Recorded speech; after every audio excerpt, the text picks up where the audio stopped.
आज की वीडियो में आपको बहुत कुछ सीखने को मिलेगा। आज की वीडियो में बात करेंगे कि दाखिल खारिज करवाने का पूरा प्रोसेस क्या होता है और दाखिल खारिज में कौन कौन से डॉक्यूमेंट्स लगते हैं। पूरा तरीका आपको इस वीडियो में मिलेगा। दूसरी, यदि मान लीजिए आपकी कोई भी ज़मीन है उसका दाखिल खारिज नहीं करवाना चाहते तो आप स्वयं इस वीडियो देखने के बाद आप स्वयं दाखिल खारिज करवा सकते हैं। बहुत ही आसान तरीका मैंने इस वीडियो में बताया है।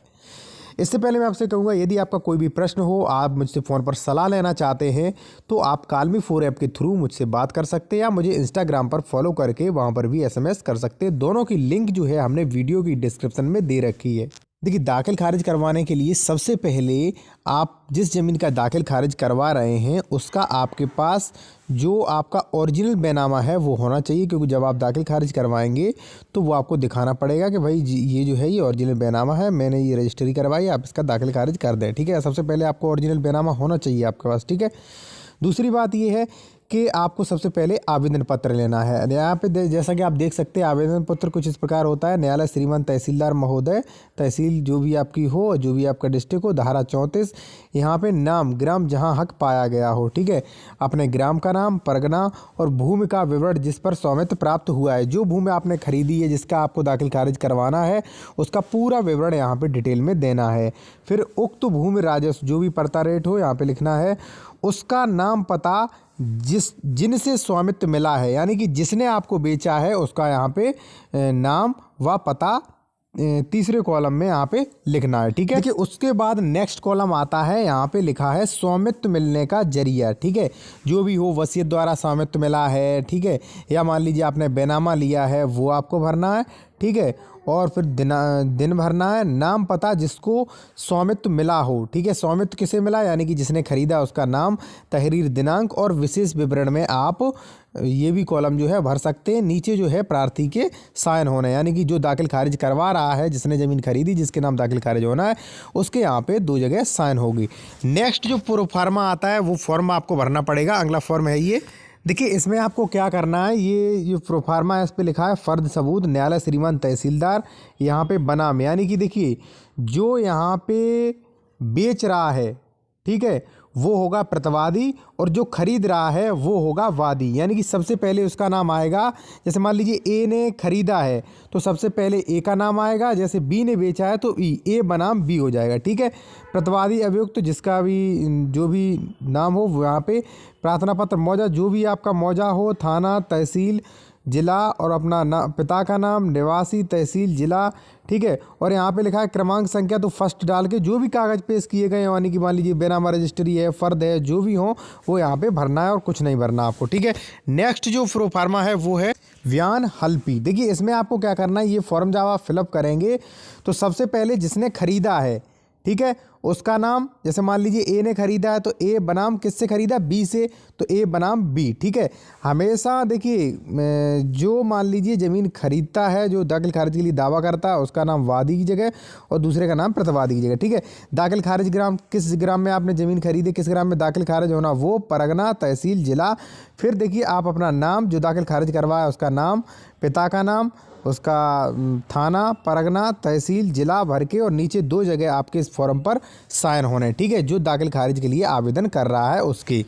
देखिए, इसके बाद क्या है कि आपका देखिए पूरे फॉर्म भर गए, ये 3 डॉक्यूमेंट्स आपने पूरे भर लिए। ठीक है, इसके बाद जो है आपको समन भेजना पड़ेगा। ठीक है, जो भी पार्टी है उसे समन भेजना अनिवार्य है, उसे जानकारी दें कि अगली तिथि जो भी दिनांक लगी है वो आप उसको समन भेजें। ठीक है, आप इतना करके जो है आप पूर्ण जो है तहसीलदार के यहाँ ये सभी डॉक्यूमेंट्स पेश कर सकते हैं और वहाँ से आपका दाखिल खारिज हो जाएगा। दोस्तों, कई लोगों का जो होता है प्रश्न होता है कि दाखिल खारिज होता क्या है, या मान लीजिए दाखिल खारिज कब कराया जाता है, या दाखिल खारिज कितने वर्षों का होता है। तो तीनों का ही मैं जवाब जो है पॉइंट टू पॉइंट आपको दे रहा हूँ। ठीक है, देखिए सबसे पहले बात करेंगे कि दाखिल खारिज क्या होता है। तो देखिए, जिस दिन आप किसी व्यक्ति को, आपने मान लीजिए 1 बीघा खेती बेची, देखिए अधिकतर जो होता है वो खेती का दाखिल खारिज होता है। ठीक है, या कई जिलों में प्लॉट या मकान का भी दाखिल खारिज होता है। ठीक है, तो खेती का आमतौर पर तो 100% दाखिल खारिज होता ही है। आप उत्तर प्रदेश में कहीं से भी हों, ठीक है, फिर भी आपकी खेती की ज़मीन आपने खरीदी है या बेची है तो वहाँ पर दाखिल खारिज होता है। देखिए, दाखिल खारिज का मतलब होता है कि आपने रजिस्ट्री करवा ली। जैसे मान लीजिए आपने 2 बीघा खेत खरीदा आज, ठीक है, आज रजिस्ट्री हो गई तो आज से ही आप संपत्ति के मालिक बन गए, ठीक है। लेकिन आपको जो सरकारी अभिलेख हैं, जैसे मान लीजिए खतौनी है, ठीक है, तो इसमें उसी व्यक्ति का नाम दर्ज बना रहता है जिससे आपने ज़मीन खरीदी थी, ठीक है। तो जब आप तहसीलदार को सूचना करेंगे दाखिल खारिज की, तब उसमें से उसका नाम हट के, खतौनी में से उसका नाम हट के और आपका नाम दर्ज कर दिया जाएगा, ठीक है। तो ये होती है दाखिल खारिज, यानी कि उस व्यक्ति का नाम जो है सरकारी अभिलेखों से हटा दिया जाता है और जो व्यक्ति ने वो खरीदा है, जो एक्चुअली में स्वामी बना है, उसका नाम वहाँ पे दाखिल कर दिया जाता है, यानी कि उसका नाम वहाँ पे शो होने लगता है, ठीक है। और आदेश चढ़ जाता है कि फला व्यक्ति ने जो है ये संपत्ति बेच दी है, इस व्यक्ति को बेची है, जो भी नाम पता है आपका सब कुछ डला होता है। आप समझ गए होंगे दाखिल खारिज क्या होता है।